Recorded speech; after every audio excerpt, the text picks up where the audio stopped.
Hello creators and crafters, and welcome back. Today I'm going to share with you how to take some of our trash wood from our barn, which is 2x6s, and convert that into a craft. So this is a scrap wood craft. The theme of today's craft is a Valentine's Day village. As you can see here, I made two different variations of the craft based off of one, kind of your skill set, and two, your access to certain type of machinery. So for this craft here, I use my Cricut cutter, but you could get away with using stickers, preferably from the Dollar Tree, of course, but Walmart, Target, Michael's, Home Goods, Hobby Lobby, any type of a craft store or store that carries craft supplies, you would be able to find stickers there. And then this one, a lot more simple, and I'm going to share with you how I made this one because literally anybody could make this craft with absolutely no materials and one stencil from the Dollar Tree, some paint, some string, a couple of dabbers, and your time. The items you're going to need are wood, first of all, right? So your 2x6s, preferably scrap wood, paint. I used white paint and red paint. Some string, I picked up some string from the Dollar Tree. Also twine, you're gonna need some twine, which you used in the last craft if you're gonna make that craft and also this craft, now you have some twine. The next item you're gonna need to make this cute little house is tape. So you can use painter's tape, you could also use regular masking tape.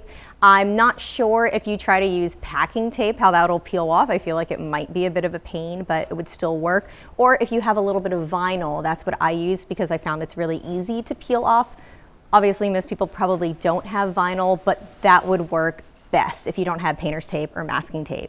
Vinyl will be really great. And you can use it for other crafts in the future. For this little house, you're going to need one stencil from wherever you prefer your stencil to be from. This is a Dollar Tree stencil. I thought it was really cute. If you like this font, the Dollar Tree does offer a wide selection of stencils, but again, you can buy your stencil from anywhere. The Dollar Tree is probably going to be the cheapest though. For the larger house, you're going to measure up to 5.5 inches. At this 5.5 inch mark, you are going to change your miter saw to 20 degrees, and you're gonna cut from that 5.5 inch mark at that 20-degree angle. You're going to do that for both sides. You just flip your wood over, pretty easy. You'll see me doing it in the video. For these cute little guys, now that your miter saw is already at that 20-degree angle, you're just going to cut two of these out. Then for this house, what you're going to do is you're gonna give yourself a nice straight 90-degree angle, of course, and then change your miter saw to 30 degrees. Once it's at that 30-degree angle, you're going to measure up to 4.25 inches, and from that point you're going to cut upwards at the 30-degree angle, flip your wood around, and then cut again, measured at the 4.25 mark and up. I chose to do different angles, but of course if you'd prefer for them to match more, you can do the same angle, or you can cut it at a sharper angle or less of an angle. I would definitely recommend though for these little guys, these were the same angles as the pie slices, to cut these at the 20-degree mark. I think it would be strange if you tried a different angle, but honestly, you could do all different angles and see what you prefer, but this is just the angles that I used. For this one, the first thing you're going to do after it's cut, you're gonna wanna sand everything, get rid of all of the sharp edges, smooth it out, clean it up, because again, you don't know what's on that wood. And also I'm using wood from the trash, so there was like maybe a little bit of dirt and gunk and grime on there that I wanted to get off. Once it's sanded, absolutely wipe it down. I don't recommend using a paper towel because it gets like all fuzzy in your cut areas. So I would recommend using a towel or a rag or something that you don't really care that much about. You can wash it as well if you don't want to get any of your towels dirty, but you're probably going to need to let the wood dry for about 24 hours before you paint it. Once the wood is nice and cleaned off from your sanding, you're going to paint this entire house white. Once the house is painted, you're going to stencil on your letters. I chose to stencil mine in red, but you could use any color of your preference. Once that's dry, you want to take that back outside and sand down all of the edges for a rustic look. If you want less of this rustic farmhouse look, you can leave it unsanded, but I prefer it this way. Same goes for the taller red house. You're going to want to, after it's cut, sand the whole thing down and then clean it really, really well. Once you clean it very well, you are going to make the little door and your little heart window. This door I cut is 3 inches tall at 1.75 inches wide. I folded that piece of vinyl in half and then I gave it a little bit of a curve. You don't have to give it a curve, but I thought the curve matched the heart pretty nicely.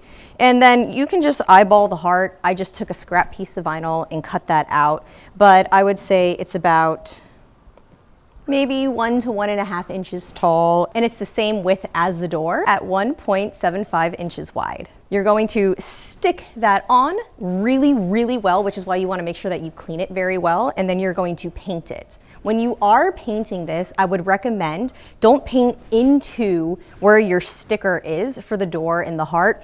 Put the paint on top of wherever your sticker is and paint away from it so that you get a nice, crisp, clean line. You don't have to do it that way, but that's my recommendation from my experience. Once it's completely dry, you are going to peel the vinyl or sticker or tape off, and you're going to have a cute little door and a cute little heart with the negative space, and I think it looks pretty cute. Then you are going to sand all of the edges, again, to give it like a rustic farmhouse look, or you can leave it unsanded if that's your preference. For these little teepees or trees, whatever you see them as, I like to see them as little teepees. My mom also said the same thing, and so did Callie. You are just going to paint them in the colors of your choice. I chose red and white.